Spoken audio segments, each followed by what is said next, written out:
Hello, my name is Sofia Kanauti and I'm an academic, and this is part of a series I call Critical Distinctions in Media and Politics, where I talk about key issues that we find it difficult to discern in the public realm created for us by the media. And I use the work of Cornelius Castoriadis, of Hannah Arendt, of Stuart Hall, among others. And I hope that this will find its way to the public, perhaps, and to the students, since they are very often the source of these concerns. The first issue I want to tackle here is the difference between opinion and the truth. And it seems to have invaded our language, both English and Greek, because I see interviews in both these languages where the authors would say that this or that actor they gave us his or her truth. And I don't think we understand exactly how such notions bring forth a notion of the truth descending to the position of opinion, and opinion ascending to the position of the truth, and how dangerous that can be. And I want to talk about that, although I understand, of course, that in that context it is kind of close to claims of authenticity, but there are dangers there.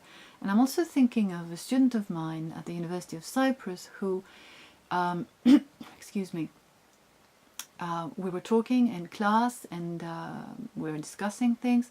She raises her hand and she says something, and I counteract it with arguments, and her response is very telling, because she starts saying, "But this is my opinion," as though her opinion was sacrosanct, and what I was doing was interfering with the sacred right to one's opinion.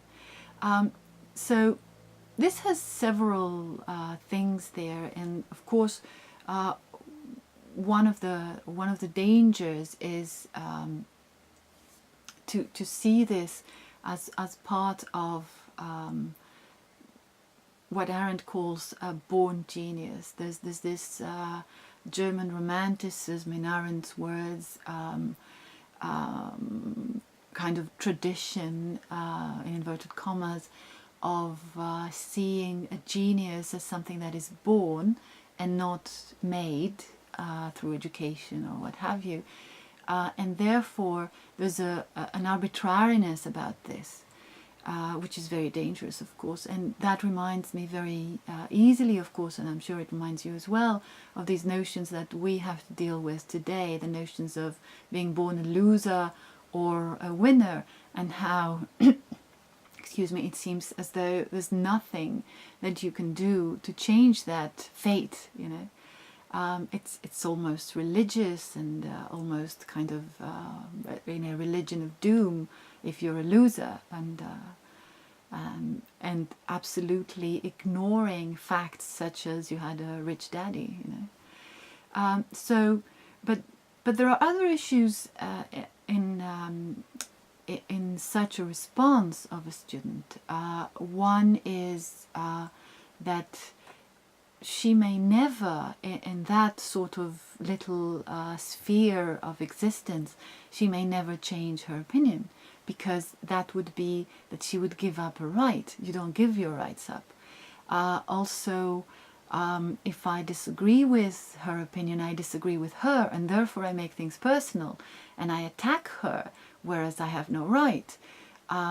And this is kind of taking the public realm and making it into a private realm, really, where things, where you have to kind of step on eggshells. And of course, another part of this is this insistence in universities nowadays. I'm not sure about internationally, but the insistence in Greek universities and in Cyprus universities of not revealing the grades of the others, of not, I mean, we used to, in my time, which is not that long, I hope,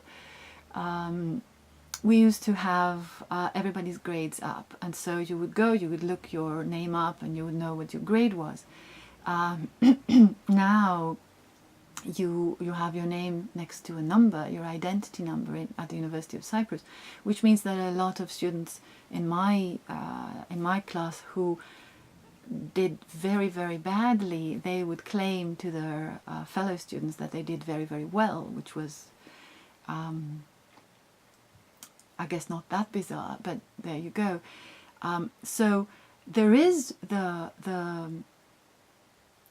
claim of kudos there, but not the essence. So what I'm trying to say is that in a public realm, you know who did well, and then you try to be like them. You have a respect for them. You try to be like them.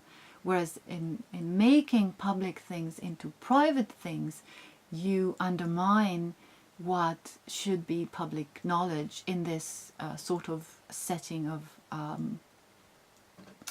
I guess in Greek we would say it noble,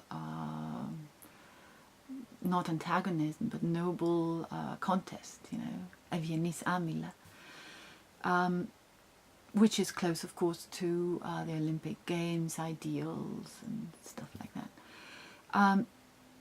But that's one. Of course, there are other issues that Castoriadis would talk about, how not Greeks, but people in general are actually lazy, and so it's easy to kind of say, well, once I have my opinion, I have a personality, and that's it.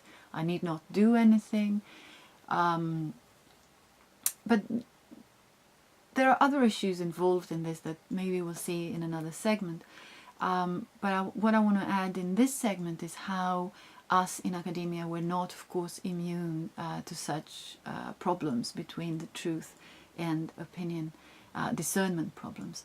And I'm thinking of a conference I went to, a very good conference with great scholars from around the world. It was in Oxford, and I think it was 2012, but I could be mistaken at this point. And it was on punishment. It was an interdisciplinary conference. And as it was about punishment, I remember I was talking about how the Greek public has been feeling that the way in which it has been helped, in inverted commas, by the European community has been feeling as punishment. And I remember I was using facts and figures from the International Monetary Fund, from the World Trade Organization, and there was a German scholar, and I have to say they were all great scholars. It was a very selective audience and a very selective conference.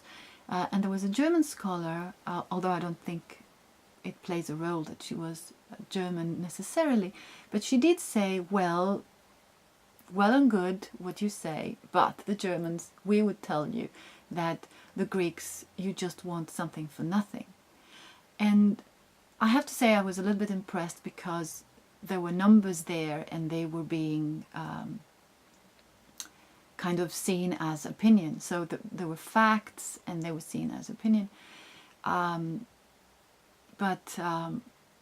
then the situation kind of got a little bit out of hand, and of course it was a little bit unfair to the German public, although I don't know about the German bureaucracy, but to the German public, when the discussion would go towards the Second World War.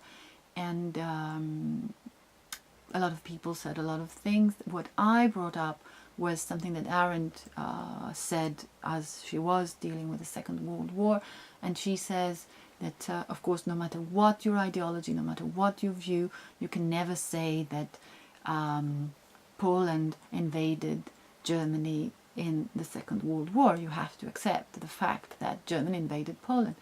And then there was an Australian scholar who said, but the Germans would tell you that no, Poland invaded us because of this and the other hostile situation. So it all was kind of deteriorating to a point where there was kind of, we couldn't understand what was happening. Scholars, yeah. So I remember, because it was a gender studies scholar, what I said then, and trying to have the discussion, was think about a rapist and how he would approach the court of law, and he could say, well, I never raped her, she raped me. You know, he could say such things. And then, because it was, I guess, a gender studies scholar, it was kind of brought home a little bit. But also, I think the problem there, and generally the problem, is that this is not just a gender studies example, but it is an example that actually brings us up to the steps of a court of law. And that's the problem, that we need to come to the steps of a court of law for us to understand that there is a certain difference in values when we talk about opinion and when we talk about the truth. So yeah, I think that is problematic. And of course, a lot of scholars would say that postmodernism, and in these scholars, Castoriadis would be one of them, that postmodernism is a dangerous thing regarding such issues. And even Stuart Hall, who to an extent I think he is a post-structuralist, he talks about how we need really a full stop before we start another sentence.